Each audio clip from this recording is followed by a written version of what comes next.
دلته ته فائدہ ذکر کوم اکثر دا بریلیان او دا قبر پرست صوفیان په موږ باندې رد کوي وی تاسو چې تشهود کې وایي چې السلام علیک ایها النبی سلام دی پتا باندې اے پیغمبره نو وګوره تاسو پیغمبر ته آواز ونکو حالانکه تاسو وایي چې یا رسول الله باندې موږ وایو چې دې ځکه ایها النبی موږ په دې عقیده نه وایو چې پیغمبر زموږ آواز اوري موږ ایها النبی په دې وایو چې داسې ویلی شوی دی پیغمبر داسې ویلي دي بس موږ هغه شان لګیا یو سړی موږ بې پوه نه شو یعنې پوه کوم که یا یحیا ای یحیا یحیا علیه السلام ته دې اواز وکړو که نه ستا دا عقیده دی چې یحیا علیه السلام اوري نه مونږ خو د الله خبره کوو الله ووی یا یحیا اوس پوه رسېدی که نه یا ټکی خو دلته هم دی او دې بعضو ته چې څه میلاو نه شي نو بس بیا کله په یو خبره پورې نښلي کله په بله پورې پرون او بله ورځ څه کسان مې ولیدو ماله ملګرو راته ویډیوګانې راولېږي یو بله دله جواب ورکوو دله چیلنجونه ورکوي زمونږ ابو حسن سواتی ته چیلنج دی لکه ته یې څوک د کوم باغ مولی چیلنج راکړي ما ته خپل علمي حیثیت وښایه خپل نسبرت وښایه نسبت وښایه هر د لارې نه راکوشي د لارې نه راپاسي او بیا څه وایي چیلنج دی لکه داسې چې دلته پالتو نه یې او چې څوک راپاسي زه به چیلنج یې قبلوم او دی به مشهورېږي او بیا د خبرو یې دغه حال مشران یې جواب نشي کولی کشران راشي مونږ پسې مشران هغې الحمدلله زمونږ جواب نشي کولی نو به دوی به راپاسي او تاسو ووایئ ایها النبي لږ خبرې ته خو سوچ کوه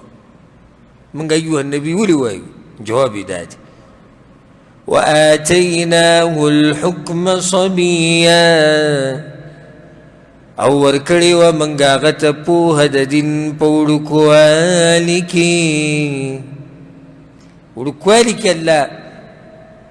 هغه ته د دین پوهه ورکړې وه وی سیرت کې راځي چې په دې وړوکوالي کې به ماشومانانو سره لوبې هم نه کولې ماشومانانو به ورته لوبې کوو ده به ورته الله موږ دې دپاره خو نه پیدا کړي الله وایي داسې زوی مې درله درې کړی چې د وړوکوالي نه به پوهوي الله هغه له په وړوکوالي کې پوهه ورکړې وحنانا من لدنا او ورکړی و موږ هغه ته شفقت دې دوه معنی دي یو معنی دا ده الله وایي چې موږ د خپل طرف نه په هغه شفقت کړی او یې مطلب دا دی چې موږ د هغه په زړه کې شفقت اچولی و د مخلوق دپاره نو یحیی علیه السلام کې به دا صفت چې هغه به ډېر شفقت کوونکی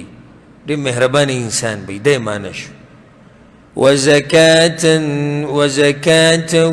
وکان تقیا او پاکوالی او هغه پرهیزګاره زکات مطلب خو اصل کې پاکوالی دی الله وایي دا داسې هلک دی چې دی به د ګناهونو نه څه پاکي وکان تقیا وي به پرهیزګار وبرا بوالدی او نیکی کوونکی دی د مور او پلار سره غټ انسان دی که نه نو د غټو انسانانو غټ صفات دي الله وایي یو صفت پاکې دا دی چې د مور پلار سره به ښېګړه کوي نیکي به کوي د هغوی خبره به مني که ته دا غواړې چې د پیغمبرانو په نقش قدم روان شي نو د مور پلار سره ښه کوه ولم یکن جبارا عصیا او نو هغه سرکشه او نافرمانه د الله نافرماني نه کوله نو دغه شان د مور پلار نافرماني هم نه ده کړې ډېر تابعدار انسان د الله هره خبره یې منلې ده او دغه شان بیا د مور پلار خبره یې هم منلې ده وسلام علیه او سلامتیا ده په هغه باندې د الله د طرف نه یوم ولد پکم ورځ چې پیدا شو